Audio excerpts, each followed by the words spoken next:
बोलिए राधा रमन सरकार की जय, सद्गुरुदेव भगवान की जय। तो भगवान श्री कृष्ण ने महारास लीला किया, जिसमें संसार के समस्त ऋषि मुनि गोपी बनकर के पधारे हैं। यहाँ तक कि स्वयं भगवान भोलेनाथ माता पार्वती के साथ पहुंचते पधारे हैं। और जब मैया पार्वती के साथ भोलेनाथ वहां पधारे हैं गोपी बनकर, एक नाम भगवान भोलेनाथ का और मिल गया, जिसे गोपेश्वर के नाम से हम सभी जानते हैं।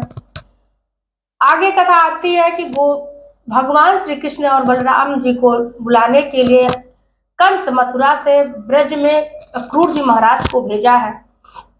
और देखिए अक्रूर जी महाराज जब ब्रज में जा रहे हैं तो रास्ते में विचार करते हैं, देखो मैं कितना भागा हूँ कि मैं मेरे भांजे को लाने के लिए मथुरा से ब्रज में जा रहा हूँ, ये जानते हुए कि कंस मेरे भांजे को मारने के लिए बुला रहा है। ऐसा विचार करते हुए अक्रूर जी महाराज ब्रज में पहुंचते हैं और पहुंच करके यशोदा मैया नंद बाबा से मिलते हैं। और मिलते ही उन्होंने बताया कि कंस ने अपने रंगशाला देखने के लिए कृष्ण बलदेव को बुलाया। अब तो यशोदा मैया कहती नहीं, मैं मेरे लाला को नहीं भेजूंगी। नंद बाबा समझाते, अक्रूर जी महाराज समझाते, कृष्ण समझाते, किंतु मैया मानने को तैयार नहीं।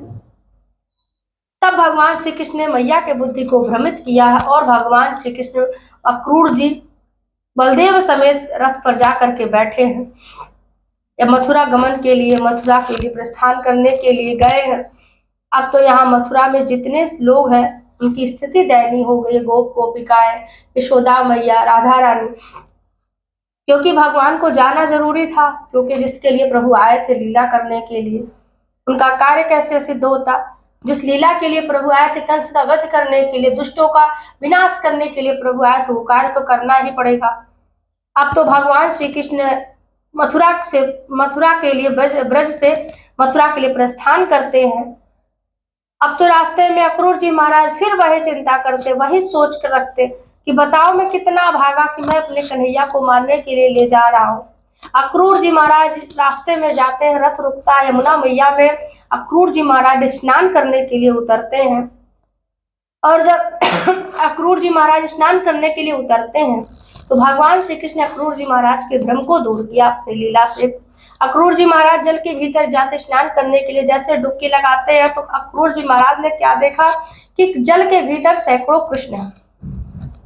और जब जल के बाहर आते हैं अक्रूर जी महाराज तो देखते हैं कि रथ पर बैठे हुए कृष्ण मुस्कुरा रहे हैं। फिर जल के भीतर डुबकी लगाए तो देखा कि हाँ सैकड़ों कृष्ण हैं।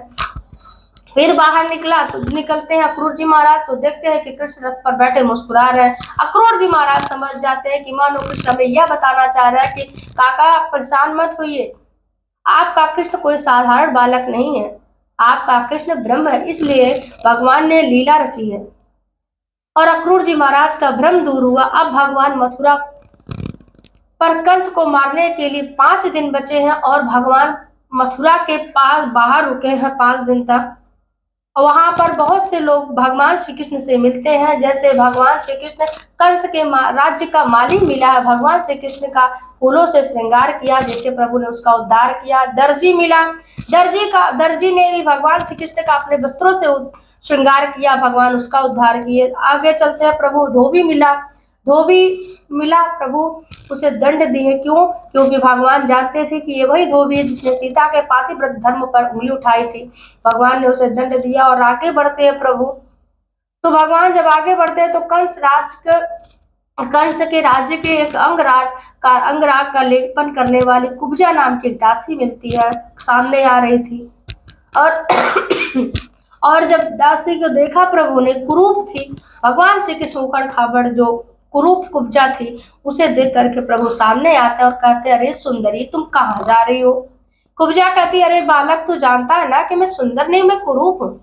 तो सुंदरी कहकर क्यों व्यंग बोल रहा, क्यों मेरा उपहास करता? भगवान कुब्जा के बिल्कुल पास में गए और पास में जा करके भगवान श्री कृष्ण ने कुब्जा के दाहिने पैर पर अपना पैर रखा और पैर के अंगूठे पर अपना पैर रखा और उसकी दाढ़ी की जो थोड़ी होती है उसको प्रभु ने थोड़ा सा झटका दिया। कुब्जा का जो कुरूपता था वह दूर हो गया। भगवान कहते मैया तू तो बड़ी सुंदर है। कुब्जा परम सुंदरता की प्राप्ति हुई कुब्जा को, और कुब्जा ने अपने अंगराज से भगवान श्री कृष्ण का श्रृंगार किया। भगवान ने कुब्जा का भी उद्धार किया। आगे भगवान बढ़ते हैं तो कुबलिया पीढ़ नामक का एक हाथी मिलता है जिसे शराब पिला दिया गया था, और वो भगवान के सामने जब जाते हैं तो कुबलिया पीढ़ नामक हाथी खड़ा भगवान को देख करके भगवान को अपने सूंड में लपेट लेता। भगवान भी अपना रूप छोटा करके उसके नीचे हो जाते और कुबड़िया पीढ़ नामक का जो हाथी था उसका पूंछ पकड़ करके प्रभु चारों तरफ घुमा करके और उसको उसके जीवन लीला प्रभु वहीं समाप्त कर देते हैं। भगवान श्री कृष्ण आगे बढ़ते हैं तो दो वीर योद्धा वहां पर रहते हैं, और तो भगवान श्री कृष्ण जब आगे बढ़ते हैं तो देखते हैं कि दो पहलवान भगवान श्री कृष्ण का रास्ता रोकते हैं। भगवान श्री कृष्ण ने, एक का नाम था चारुल, दूसरे का नाम था मुष्टिक। भगवान श्री कृष्ण ने चारुल का, बलदेव जी मुष्टिक का, दोनों का प्रभु ने उद्धार किया। अब प्रभु आगे भ्रमण करते करते भगवान कंस के रंगशाला में पहुंचते हैं तो बड़ा सुंदर व्यास जी ने श्लोक लिखा कि जब प्रभु ने रंगशाला में प्रवेश किया तो सब लोग अलग अलग रूप में प्रभु को देखना प्रारंभ किए। व्यास जी ने लिखा